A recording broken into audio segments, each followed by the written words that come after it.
application testing. In static application testing, we basically go through all the lines of code and test for all the code smells and vulnerabilities that are there.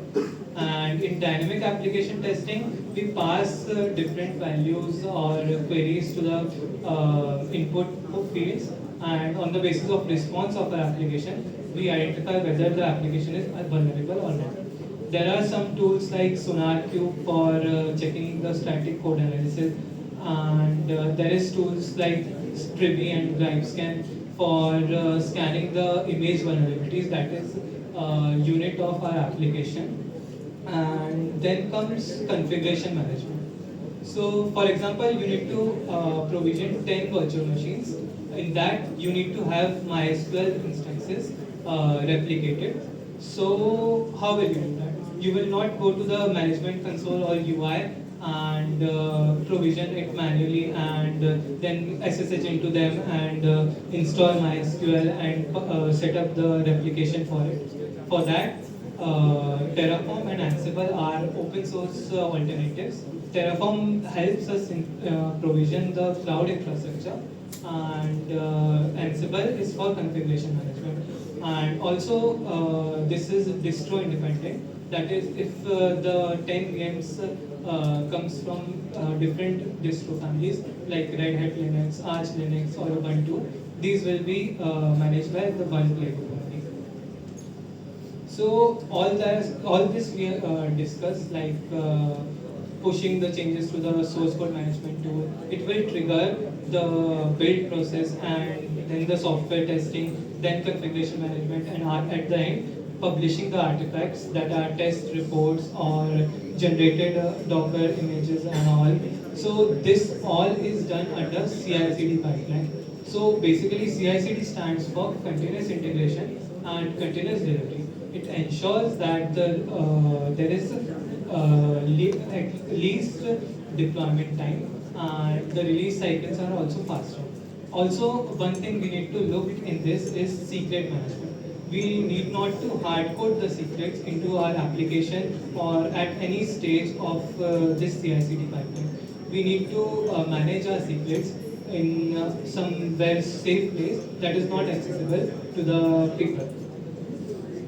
So we had talked about production environments. So typically there are three types of production environments in an organization that are production environment or prod, dev, and UAT. So production environment is the environment that is directly accessible to the end user, and dev is for developer testing, and UAT is user acceptance testing, that is for rolling out new changes and all.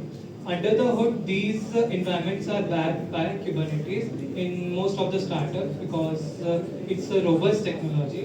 And Kubernetes also has two flavors like kubeadm based setup for on-premises and managed offering like AKS and EKS.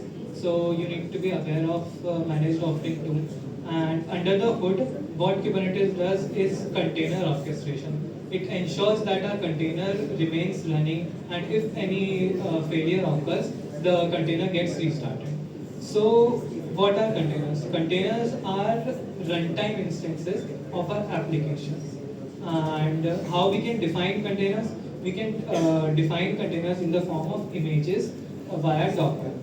And once the infrastructure is running, we need to monitor it and also ensure the logs are being stored. So for that, there are open source alternatives like Prometheus and Grafana. So we can set up node exporters for different applications. Like if we are deploying a Java application, we can have a Spring Boot JMX exporter, so as to transfer the metrics to the Prometheus server, and then Grafana for visualization.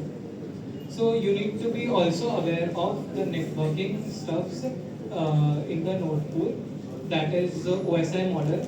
The OSI model helps us in troubleshooting in which layer the issue is persisting. Also IP addressing and different protocols. We need to work with different protocols like HTTP and securing it via TLS, and also how DNS works, firewalls and security groups. Also, you need to be well versed with how you can troubleshoot if there is a networking issue, like if the host is up or not, and what is caching and content delivery networks, proxies. And if you want to go in further, you can also explore GitOps that contains Argo CD, and it is basically all the application definitions are stored in a Git-based repository, and once we are deploying, it is being used. And these are some learning resources I curated, and the link for this will be shared in the QR code. And these are some of the tips that helped me a lot. You must learn in public. What you are learning, you must post on LinkedIn or Twitter so as everyone is notified about what you are learning. You must build connections because at the end, connections are what that matters. You must go for standard certifications like certifications from cloud providers like AWS, Azure, or Linux Foundation also. These give an edge to your profile, and you must remain consistent so as to achieve the goal that you are planning. And also attend the tech events and conferences. You get exposure to new technologies and tools, and also the like-minded people, and that really helps in going. So, any questions? Guys, do we have any questions? Anyone? Thank you. That's all.